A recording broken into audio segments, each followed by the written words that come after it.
want you to see down on the street now, we're beginning to see more water backing up. This is not a good sign.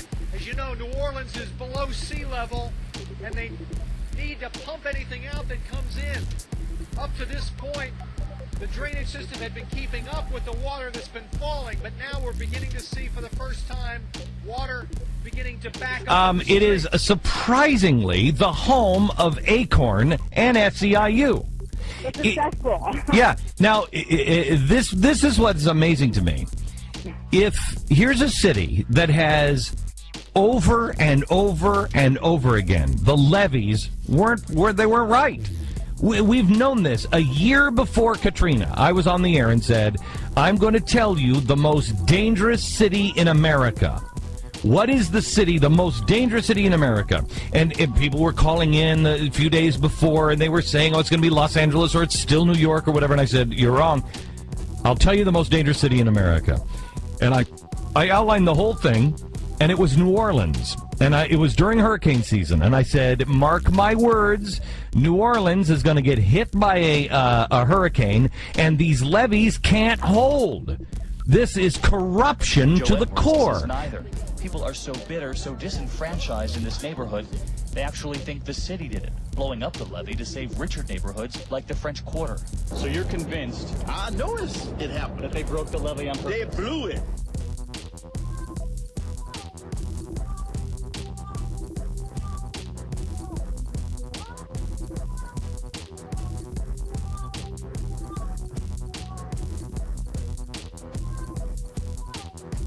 Who is Barack Obama? A man with a political baptism performed at warp speed. Vast ambition. After college, he moved to Chicago, became a community organizer. There, Obama met Madeline Talbot, part of the Chicago branch of ACORN. He was so impressive that he was asked to train the ACORN staff. What did ACORN in Chicago engage in?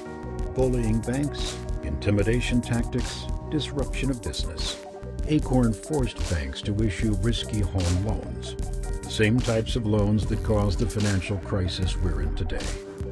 No wonder Obama's campaign is trying to distance him from the group, saying Barack Obama never organized with ACORN.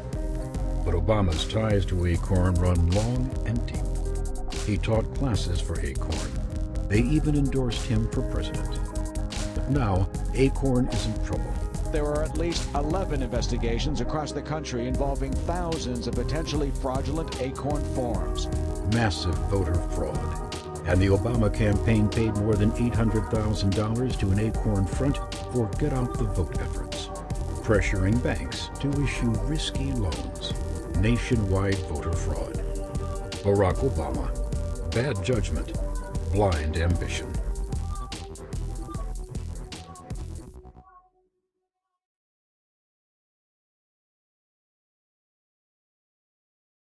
What we see in New Orleans, is one of the central premises of my campaign, and that is change in America does not happen from the top down. It happens from the bottom up because we are a hard-working,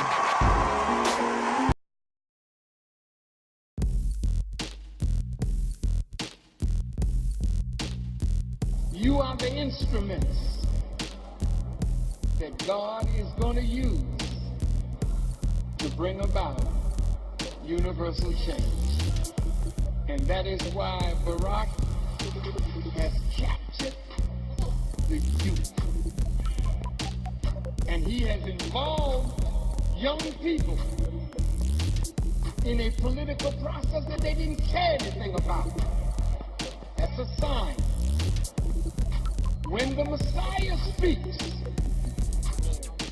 the youth will hear.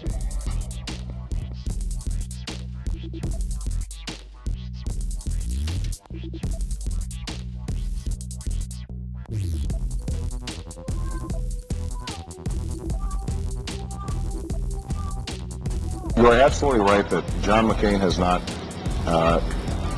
talked about my Muslim faith, and you're absolutely right that that has not come my Christian faith.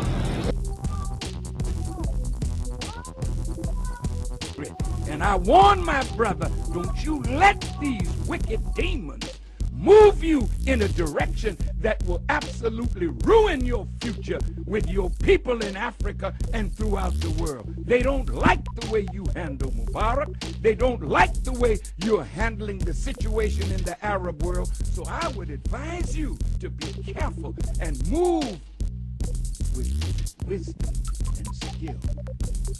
My advice would be, why don't you organize a group of respected Americans? I'll close with this. Our brother was selected before he was elected. Wait a minute. Now, all of you know something about kingmakers. When people in back rooms come to somebody who's popular, somebody who's intelligent, that don't speak with a Negro dialect.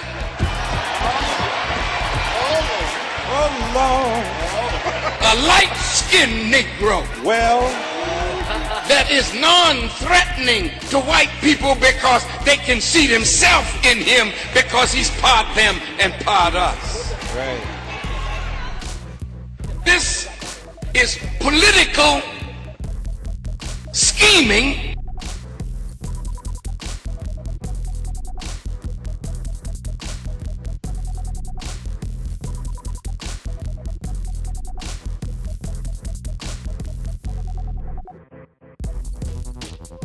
The first one is Christianity. Now, you've made no doubt about your faith in Jesus Christ.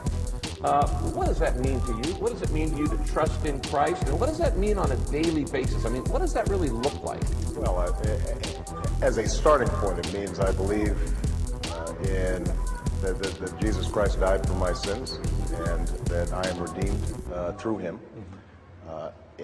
That is a source of strength and sustenance on a daily basis. We are no longer a Christian nation, at least not just.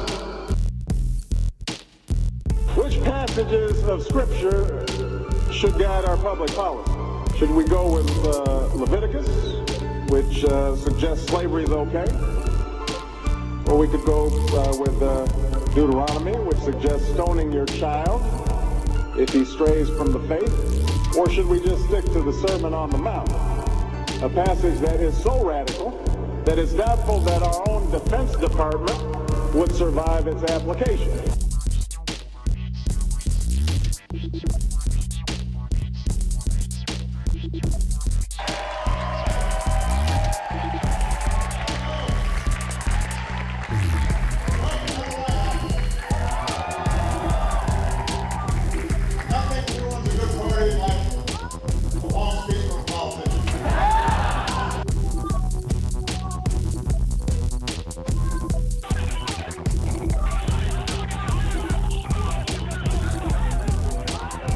President Obama, on New Year's Eve, signed the National Defense Authorization Act. Gee, I wonder why he did it then. Obviously taking a lot of heat for it from progressives who he needs to help him win the election. The Department of Health and Human Services is requiring insurance companies to cover women's preventative services, including birth control, for the first time ever. All church-affiliated institutions will soon be required to offer birth control to employees. Same thing with the abortion-inducing drugs and sterilization. Atheists, Democrats, Republicans, you name it, they're saying this can't go.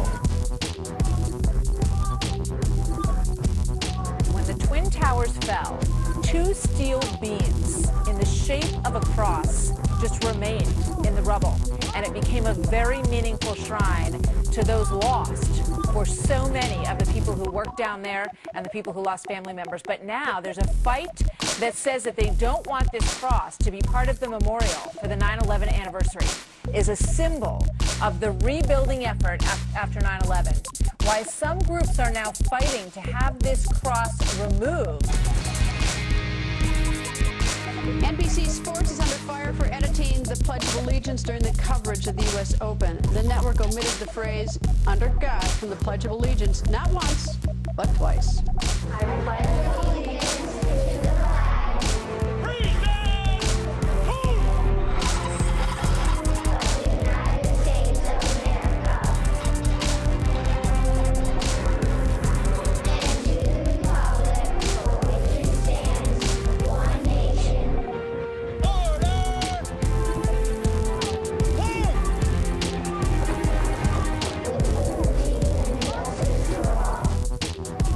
Shortly after the piece aired, NBC Sports host Dan Hicks had this to say about the cut.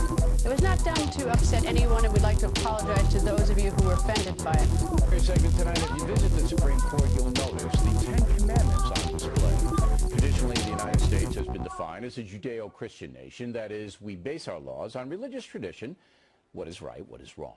But now federal judge Michael Urbanski suggesting that the Ten Commandments be reduced to 6.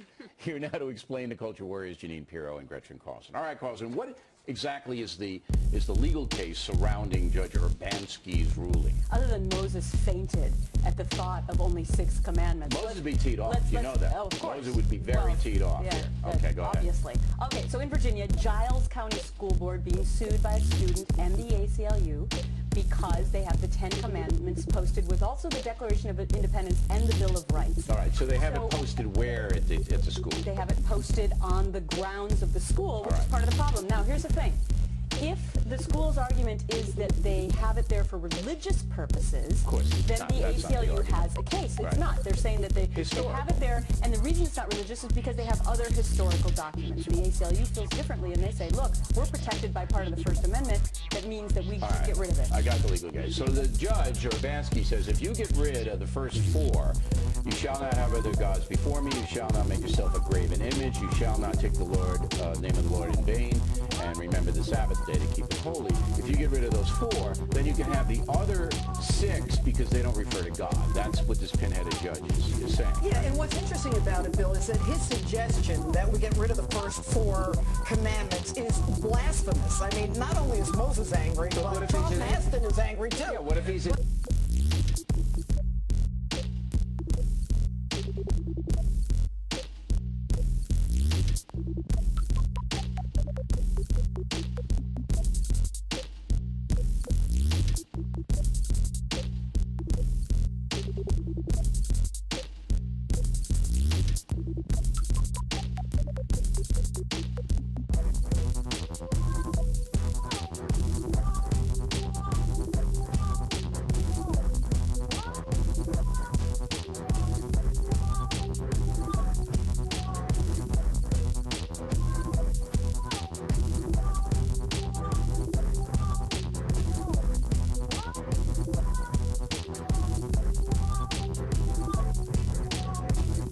It is incredible. When you see the pictures that 8 people survived this crash, you're not going to believe it, including a mother and her 2 children. Take a look. The fireball visible for miles. Rescue crews say that the landing gear jutting from the ground was the only recognizable part of a plane that remained. Just moments from landing, this aging Rus airplane like this one was headed from Moscow to a city near Russia's border with Finland. It flew into dense fog. Fog so bad that the plane clipped a power line. It then knocked out the runway's lights. The pilot was flying blind. He was ordered to abort the landing, but sadly, that warning came too late.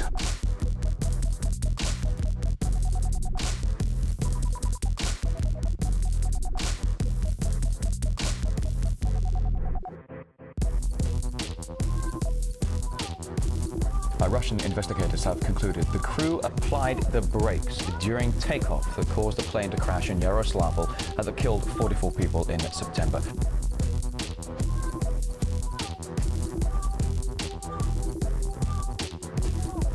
All right, breaking news coming in now. A passenger jet has crashed early Monday morning, this morning in Russia's Tyumen region in Siberia. Unconfirmed reports say that nearly all the 39 passengers and 2 crew members have died.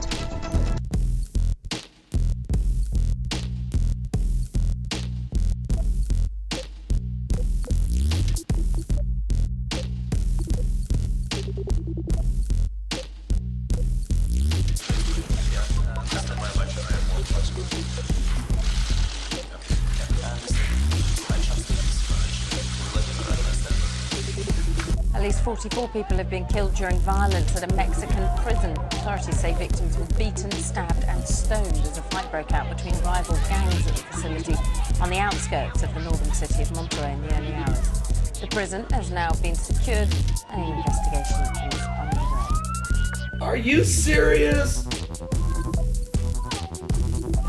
Ice water. What? Are you serious? Folks, hail. Killer hail has fallen again. An incredible situation going on right now.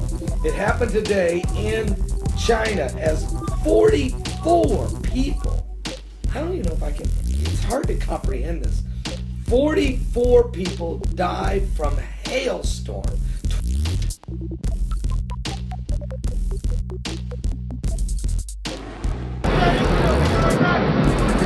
Captain Clayton Osmond, the man 131 passengers aboard JetBlue Flight 191 trusted with their lives today on a flight from New York to Las Vegas, was taken off the plane in handcuffs and a wheelchair by Amarillo, Texas police.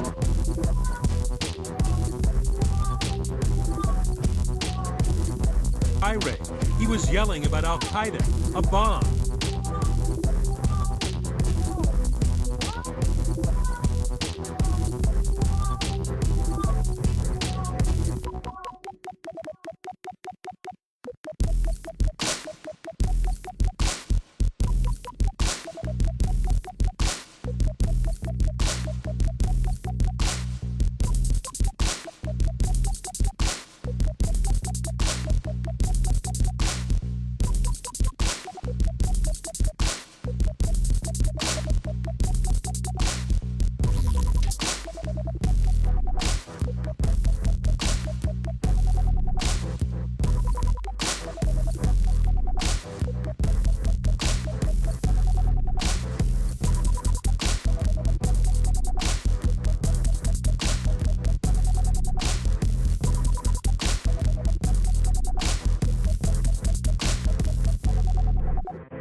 A terrible mystery gripping the world right now.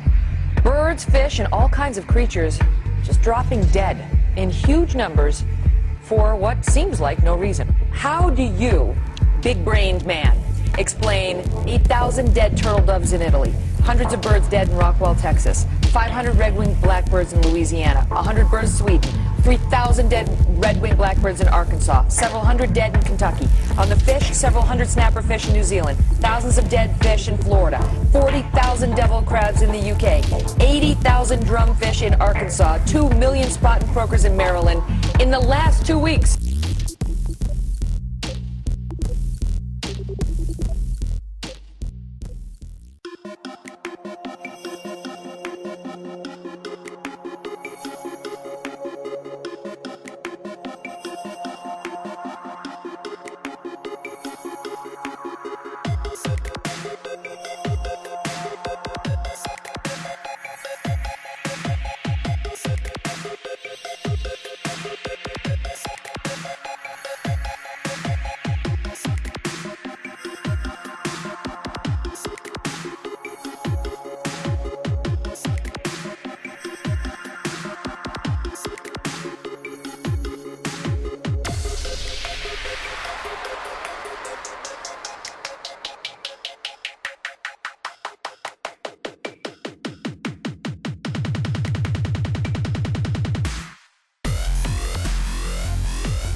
were massive, truly massive tornadoes, nearly a mile wide, churning through homes, taking more than a dozen lives in Tuscaloosa. Another 5 dead here, 6 dead there, as the sirens sounded all across the state of Alabama and parts of Georgia. It's almost as if a bomb went off in the neighborhood. From the sky, it certainly looked like a bomb.